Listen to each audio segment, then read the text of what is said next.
Hi, and welcome to our first volunteer meeting, video version, of EvilleCon 2023, the very basics. So, first up, guess what? I'm the supervillain, you're the minions. We call our volunteers our minions because evil, they sound a lot alike.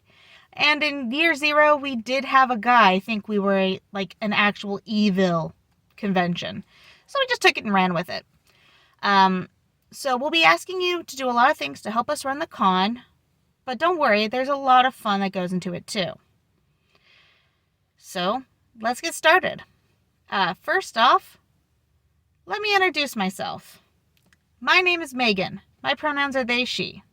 I am your volunteer coordinator, aka Minion Wrangler. This other lovely person on the slide is my assistant, Zephyr. Pronouns he, they. We are the ones who help run you guys, keep you in check, make sure you're where you need to be, make sure you take care of yourselves, and just make sure the whole process runs smoothly.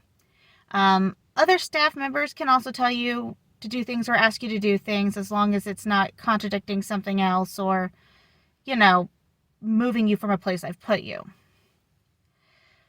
So recognize these faces. You'll be seeing us a lot. Let's start with the rules. First off, you must be over the age of 13 to volunteer. So no, you can't have your little sibling volunteer with you if they're under that age. I'm not a babysitting service. 2, if you are under the age of 18, you must have the parent or guardian consent form filled out and returned to me by 8 a.m. on the Friday of con. The volunteer application has a copy of the consent form on it, and I can also email it to you. You can also return it to me through email well beforehand. I just need it by the day of con. Now, when it comes to the rules, we have a 3-strike policy.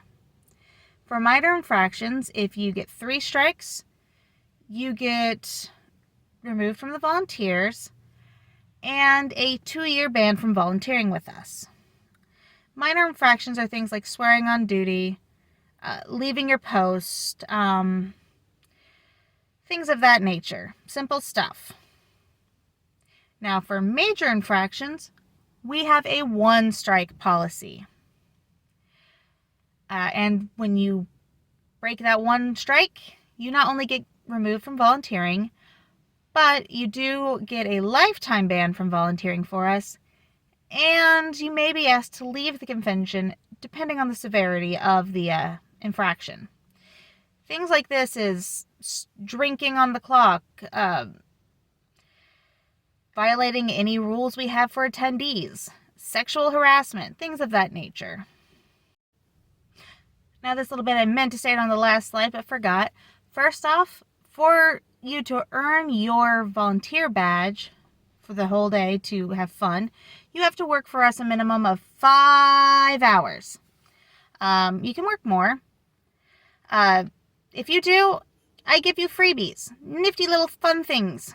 But also, we understand that sometimes life is not fun, and it can cause you to be running late to do something, or you get sick, or, just things like that nature. As long as you inform me via Discord, email, phone, what's going on, you'll be fine. But for each hour you miss that you signed up for without contacting me and giving me and letting me know what's going on, that's a strike. 3 strikes and you're out. So please try to be punctual and work the hours you signed up for. But like I said, if you work extra hours, like 10 or more in one day, I give you pretty fun things. And in fact, if everyone gets through the weekend without getting hurt and remembering to eat, which we do provide food, so please eat, I give you pocky and ramen on Sunday. So you do it right, you go above and beyond for me, I go above and beyond for you. So here is a list of the general duties you'll be asked to perform. First up is registration. Now, both our registration and our pre-registration are done via computers. Here you'll look up their name, find their badge, or if they're registering get them signed up for their badge and take their money. And this is also where you'll be giving out things like little freebies that we sometimes give out, like when we used to do Evil tickets, or if we have little buttons that we giving out, panelist bags, anything like that tends to happen at the registration desk. This one by far has most of the I need you in the morning and tapers off throughout the rest of the day. And we'll go more over it on our last meeting. Next up is badge checking. This is making sure that the people going into the panel rooms are supposed to be allowed in. We have different kinds of badges for different days, so make sure that the badge is either the 3-day badge collar or say the single-day badge collar for that day, or it's like a staff, artist alley, all those sort of different badges. Just make sure they're the correct ones and that they're allowed in and that they are wearing it and they're wearing it on their chest. So if you see a badge hanging in the middle of someone's back, please tell them, hey, you need that up on your chest. You would be surprised about where they end up. When it comes to 18 plus panels, this also means checking IDs. This is very important because if we let someone who is under the age of 18 in a panel room, we could get in trouble with the law.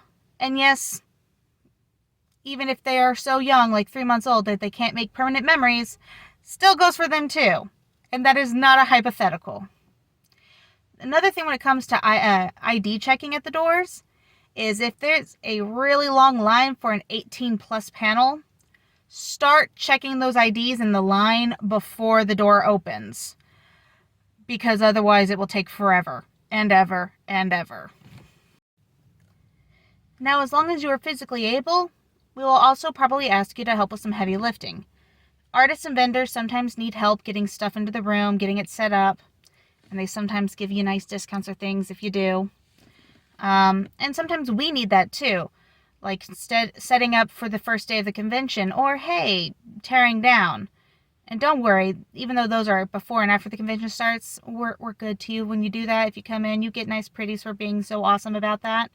But also, just a lot of stuff to help us get set up and to tear down, and same with our vendors, and sometimes our special guests.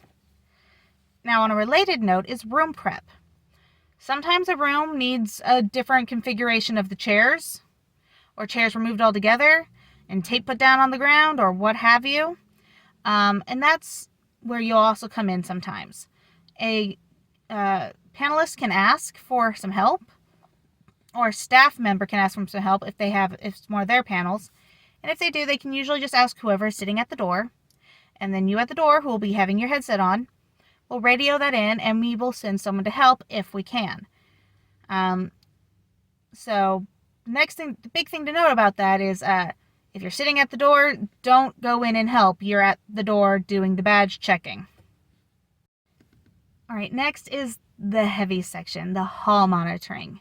So when you're volunteering, or even when you're just walking around, we want you to be aware and on the lookout for things like inappropriate PDA, congoers in physical mental distress,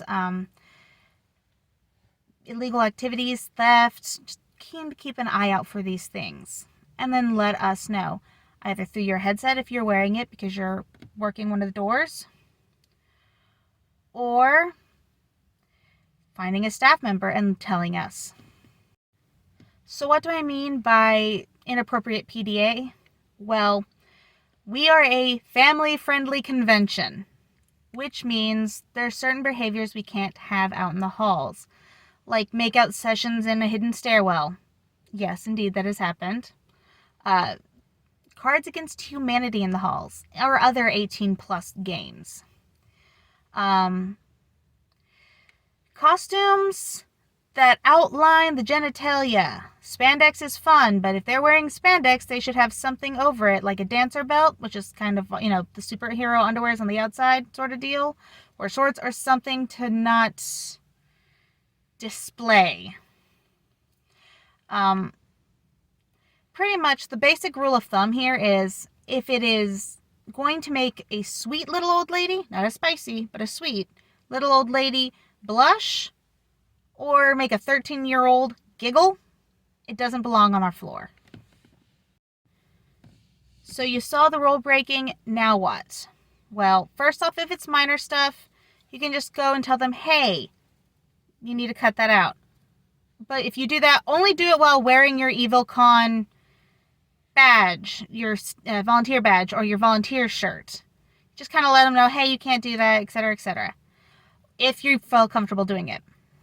For major rule breaking, immediately go to a staff member. And on the minor rule breaking as well, if you feel uncomfortable, get a staff member, tell them, and show them where it's at.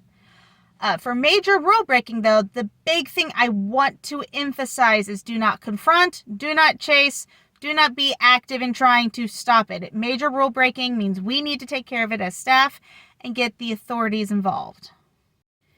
Now, if they're injured, here's what you do. And I must emphasize, for any of these things I'm about to talk about, only do it if you're wearing your official Minion shirt or badge or something that shows you are a part of the staff.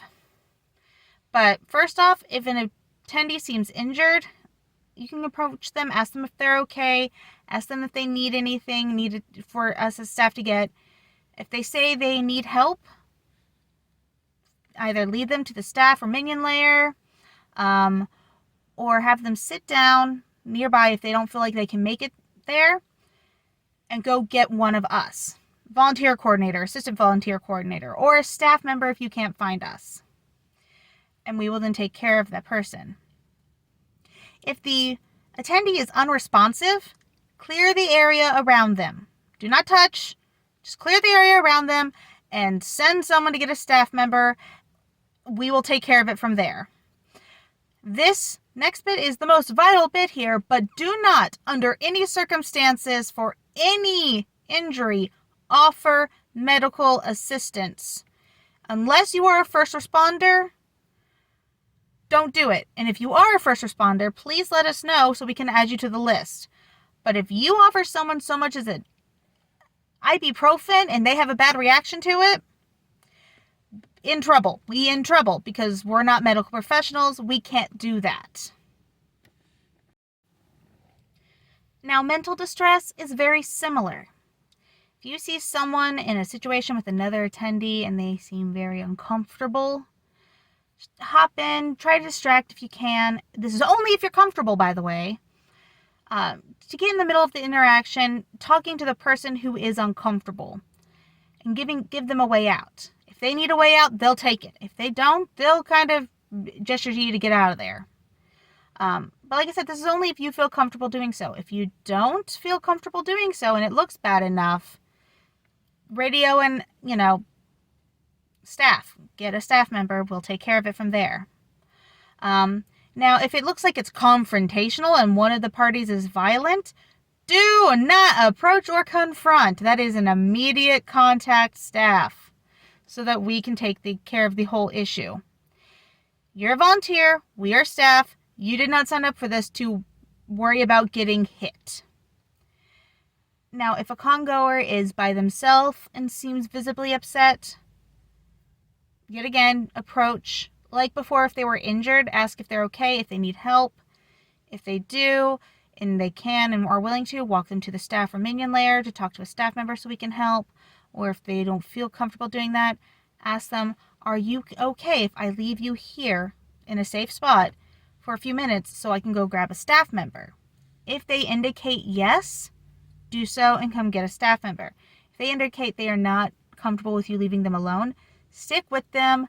If you have a headset, call it in or scan and find someone, another volunteer or staff member, say, and grab them as they're walking by to get help or to help. Now, the last thing we have here is our gophering clause. That means we can ask you to go do menial, simple tasks, like holding a chair for someone, go and grabbing a special guest water. Just the little things that we need you to do because we don't got the ability or the time to go do it right now because we're juggling 20 chainsaws.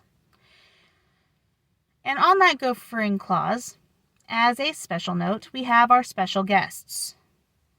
Now, if you've worked with us before, you know we used to have a slide here talking about special guest minions. We don't really have that anymore at the time being because it just pulls too many people from our ability to have minions.